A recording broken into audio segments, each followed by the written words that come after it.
আসসালামু আলাইকুম। আমার চ্যানেলে আপনাদের সকলকে স্বাগত।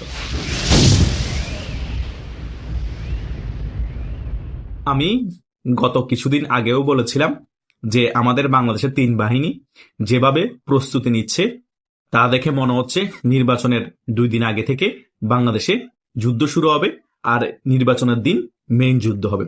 তা না হলে কেন নৌবাহিনীর প্রধান বলছে আমাদের জাহাজ প্রস্তুত আছে, আমাদের 5,000 সৈন্য প্রস্তুত আছে।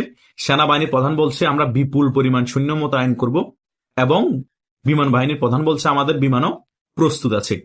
আমরা এই সকল বক্তব্য দেখে তখন মনে করেছি বাংলাদেশে আদৌ কি নির্বাচন হবে, নাকি আমাদের তিন বাহিনীর প্রধানরা যুদ্ধ প্রস্তুতি নিচ্ছে। আদৌ কিন্তু বাস্তবতা সকল কিছু এখন আমরা দেখতে পাচ্ছি। নির্বাচনের 2 দিন আগেই বাংলাদেশে কিন্তু অলরেডি অঘোষিত যুদ্ধ শুরু হয়ে গিয়েছে।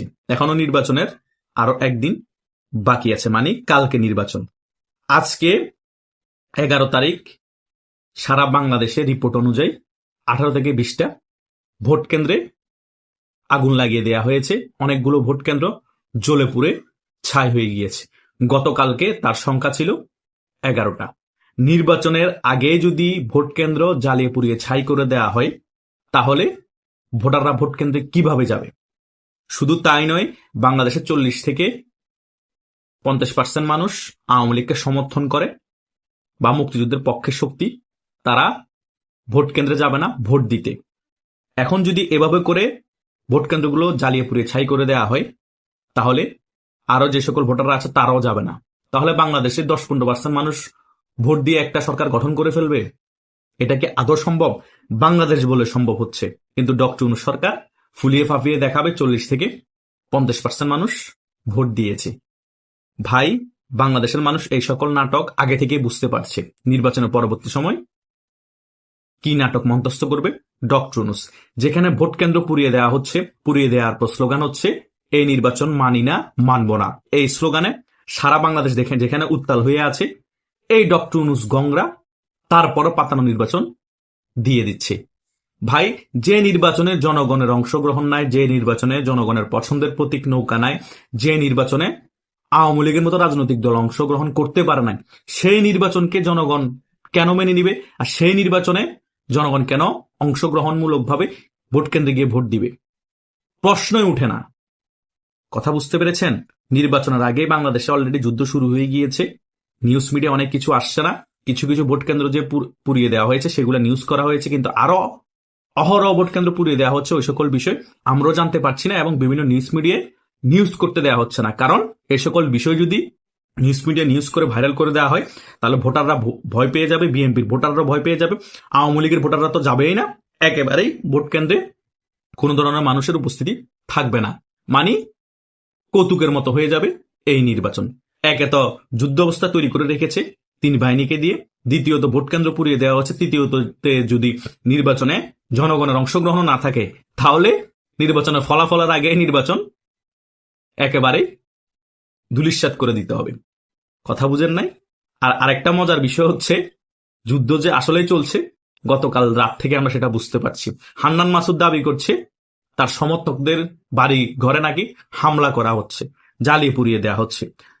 বিকাশ নুরু দাবি করছে তার নির্বাচনী কার্যালয় সকল কিছু ভেঙে চুরে তছনছ করে দেওয়া হয়েছে, তার সমর্থকদেরকে আক্রমণ করা হচ্ছে, তাকেও আক্রমণ করা হচ্ছে।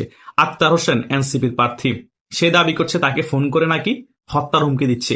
প্রত্যেকটা প্রার্থী দাবি করছে তার জনসমর্থনকে হামলা করা হচ্ছে, তাকে হত্যা হুমকি দেওয়া হচ্ছে। আরে ভাই, দেশে কি যুদ্ধ চলছে? এখনো নির্বাচন হয়নি। নির্বাচন ফলাফল পর্যন্ত কি গড়াবে আমার তো এখনো কিছু বোধগম্য না। এইদিকে প্রশাসন বলতেছে সকল কিছু ঠিকঠাক আছে, আমরা সকল কিছু নিয়ন্ত্রণ করে রেখেছি। কি নিয়ন্ত্রণ করে রেখেছেন? আপনারা যদি নিয়ন্ত্রণ করে রাখেন, ভোট কেন্দ্রগুলা কিভাবে পুড়িয়ে ফেলে? আপনারা যদি নিয়ন্ত্রণ করে রাখেন, তাহলে যারা তাদের এমপি প্রার্থীকে সমর্থন করছে তাদের ঘর বাড়ি কিভাবে আক্রমণ করে জ্বালিয়ে পুড়িয়ে দেয়? সারা বাংলাদেশে এত আহত কি করে হয়, এত নিহত কি করে হয়? আমরা তো বিভিন্ন সূত্র মতো অনেক কিছু জানতে পারি। ওই সকল বিষয় কি আপনারা জানতে পারেন না? জানার পরেও কি মিডিয়ার সামনে এসে বলেন সকল কিছু আমরা নিয়ন্ত্রণ করে রেখেছি? এখনো তো জাস্ট এগুলো ট্রেলার চলছে যুদ্ধের। 12 তারিখ তো মেইন যুদ্ধ শুরু হবে, তখন কি করবেন? কথা বুঝেন নাই? এগুলা যা সুন্দরের জন্য বক্তব্য দিচ্ছেন, কিন্তু ফিল্ডে আমরা কোনো কিছুই দেখতে পাচ্ছি না। আওয়ামী লীগ নির্বাচনে অংশগ্রহণ করে না যে এই পরিস্থিতি, আর আওয়ামী লীগ নির্বাচনে অংশগ্রহণ করলে কি পরিস্থিতি হতো কল্পনা করেন তো। মামু ভাইগনা তারা নিজেরা মারামারি করে মরতেছে, স্বতন্ত্রগুলোও মরতেছে। ওই সকল বিষয়গুলো মিডিয়াতে আপনারা প্রচার করতে দেন না, জনগণকে গুমরা করে রাখতেছেন। 82 ঘন্টা নাকি জনগণ এক জায়গা থেকে আরেক জায়গা যেতে পারবে না, এটা কোনো কথা হলো? বিকাশ বন্ধ করে রেখেছেন, নগদ বন্ধ করে রেখেছেন, 1000 টাকার বেশি লেনদেন করা যাচ্ছে না। জনগণকে নির্বাচন উপলক্ষে কি জিম্মি করে রেখেছেন? বাংলাদেশের জনগণ সকলে কি ভোট কেন্দ্রে যাবে? যাবে না রে ভাই। আপনারা জনগণকে ছুটি দিয়েছেন যাতে দেশে গিয়ে ভোট দিতে পারে, ভোট পার্সেন্টেজ বাড়তে পারে। আরে ভাই, জনগণ ঠিকই দেশে যাবে, তার ফ্যামিলিকে সময় দিবে, কিন্তু ভোট কেন্দ্রে যাবে না, ভোট দিবে না। সুযোগ পেয়েছে লুফে নিবে। বুঝতে পেরেছেন? জনগণকে জিম্মি করে ভয়ভীতি দেখিয়ে কোনো লাভ নাই। এই নির্বাচনকে জনগণ বয়কট করেছে। সোশ্যাল মিডিয়ায় দেখেন না, no vote no vote, lakh lakh crore crore মানুষ ভিডিও করে করে বার্তা দিচ্ছে আমিও ভোট দিব না, আপনারা ভোট দিতে যাবেন না। সে কারণে তো ভোট কেন্দ্র পুড়িয়ে দিয়ে স্লোগান দিচ্ছে এই নির্বাচন মানি না, মানব না। সারা বাংলাদেশ উত্তাল হয়ে গিয়েছে এই স্লোগানে। বুঝতে পেরেছেন? আওয়ামী লীগ কিন্তু এখনো রাজপথে নামে নাই।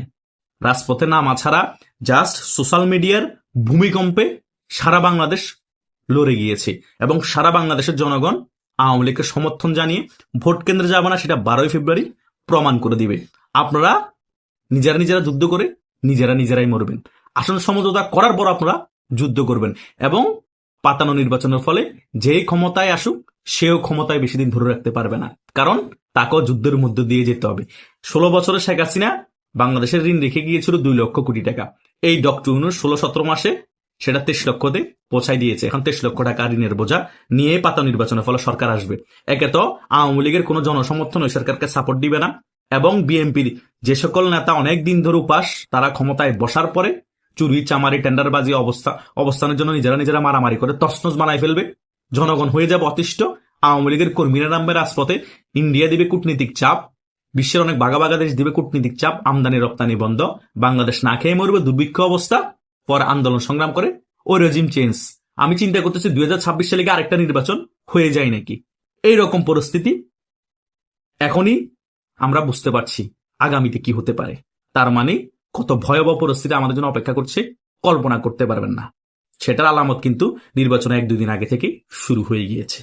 তাই কোথাকার পানি কোথায় গিয়ে গড়ায় সেটার জন্য আমাদের আরো কিছু সময় অপেক্ষা করতে হবে। তাই নির্বাচনটা হয়ে যাক, দেখা যাক খেলা কোন লেভেলে হয়। আশা করছি আপনারা মোটামুটি সকল বিষয় বুঝতে পেরেছেন। আপনাদেরও যদি কোনো মতামত থাকে সেটা কমেন্ট করে জানাতে পারেন। ধন্যবাদ সকলকে।